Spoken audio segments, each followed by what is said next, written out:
आशा के मोती चैनल में आपका स्वागत है। अजन्मा का जन्म। भगवान श्री कृष्ण का जन्म अजन्मा का जन्म है। वह अजन्मा होकर पृथ्वी पर जन्म लेते हैं। सर्वशक्तिमान होने पर भी कंस के कारागार में जन्म लेते हैं। भगवान गर्भ में नहीं आए, वासुदेव और देवकी के मन में आए और अपने दिव्य रूप में प्रकट होकर उन्होंने अपने माता पिता को भी आश्चर्यचकित कर दिया। माता पिता तो हैं देवकी और वासुदेव, किंतु नंद बाबा और यशोदा द्वारा पालन किए जाते हैं। भगवान के जन्म और कर्म सभी दिव्य हैं। गीता में भगवान श्री कृष्ण ने कहा है, मेरा जन्म और कर्म दिव्य है। इस तत्व को जो जानता है वह शरीर का त्याग करके पूर्ण जन्म को प्राप्त नहीं होता है, मुझे प्राप्त होता है। श्री कृष्ण जन्माष्टमी मनाने की परंपरा।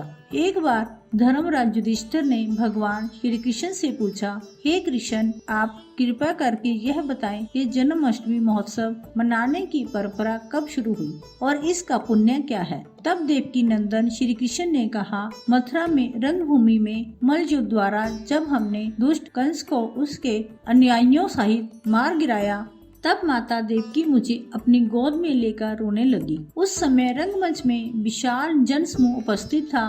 पिता वासुदेव जी भी मुझे और बलदेव जी को आलिंगन करके रोने लगे और हृदय से लगाकर बार बार हे पुत्र कहने लगे। वे गद्य वाणी से अत्यंत दुखी होकर कहने लगे, आज मेरा जन्म सफल हुआ, मेरा जीवित रहना सार्थक हुआ, जो मैं अपने दोनों पुत्रों को सकुशल देख रहा हूँ। सौभाग्य से आज हम सभी मिल रहे हैं। वासुदेव और देवकी जी को अत्यंत हर्षित देखकर यदुवंश के सभी महानुभाव श्री कृष्ण से कहने लगे, भगवान, आपने बहुत बड़ा काम किया, जो मल्लयुद्ध द्वारा उस दुष्ट कंस को यमलोक पहुंचा दिया। मथुरा में ही क्या, समस्त लोकों में आज महान उत्सव हो रहा है। आप कृपा करके ये बतलाएं कि किस तिथि, दिन, घड़ी, मुहूर्त में माता देवकी ने आपको जन्म दिया। उसमें हम सब आपका जन्मोत्सव मनाना चाहते हैं। समस्त जन समुदाय की बात सुनकर वासुदेव जी के आनंद की सीमा न रही। तब उन्होंने श्री कृष्ण से कहा, पुत्र, सभी मथुरा निवासियों की प्रार्थना का मान रखते हुए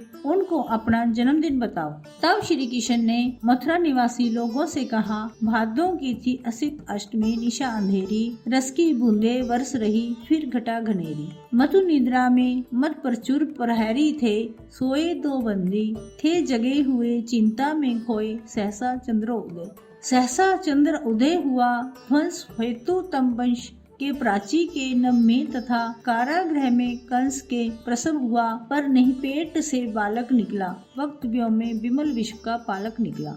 चार भुजाओं में गदा शंख चक्र थे, पद्म था, पिता हुए आश्चर्यचकित, थी विस्मित माता अद्भुत, शिशु वह मंद मंद हंसता मुस्काता। आप मेरे जन्मदिन को जन्माष्टमी नाम से जाने। जिस समय सिंह राशि पर सूर्य और वृष राशि पर चंद्रमा था, उस भाद्रपद मास की कृष्ण पक्ष की अष्टमी तिथि को अर्धरात्रि में रोहिणी नक्षत्र में मेरा जन्म हुआ। वासुदेव जी के द्वारा माता देवकी के गर्भ से मैंने जन्म लिया। वह दिन संसार में जन्माष्टमी के नाम से विख्यात होगा। सबसे पहले यह व्रत मथुरा में प्रसिद्ध हुआ, फिर बाद में सभी लोकों में इसकी प्रसिद्धि होगी। प्रत्येक धार्मिक व्यक्ति को जन्माष्टमी का व्रत अवश्य करना चाहिए। युधिष्ठिर ने पूछा, भगवान, इस व्रत का पुण्य क्या है? तब देवकी नंदन श्री कृष्ण ने कहा, इस व्रत के करने से संसार में शांति होगी, सुख प्राप्त होगा और मनुष्य निरोगी रहेगा। जिस देश में यह व्रत उत्सव किया जाता है, वहाँ मेघ समय पर वर्षा करते हैं। जिस घर में जन्माष्टमी के दिन सूतिका ग्रह बनाकर देवकी व्रत पूजन किया जाता है, वहाँ अकाल मृत्यु, गर्भपात, वैध्य, दुर्भाग्य और कलह नहीं होता। जो मनुष्य मेरे जन्माष्टमी महोत्सव को प्रतिवर्ष करता है, वह पुत्र, संतान, आरोग्य, दीर्घायु, धन धान्य, सुंदर घर व सभी मनोरथों को प्राप्त करता है। जन्माष्टमी व्रत व पूजन के पुण्य से मनुष्य संसार में समस्त सुख भोगकर जन्म मरण के चक्कर से मुक्त हो जाता है और विष्णु लोक में निवास करता है। भगवान श्री कृष्ण के मुख से जन्माष्टमी व्रत की परंपरा और महत्व सुनकर धर्मराज युधिष्ठिर ने हस्तिनापुर में प्रतिवर्ष इस महोत्सव को कराया। जय श्री कृष्ण।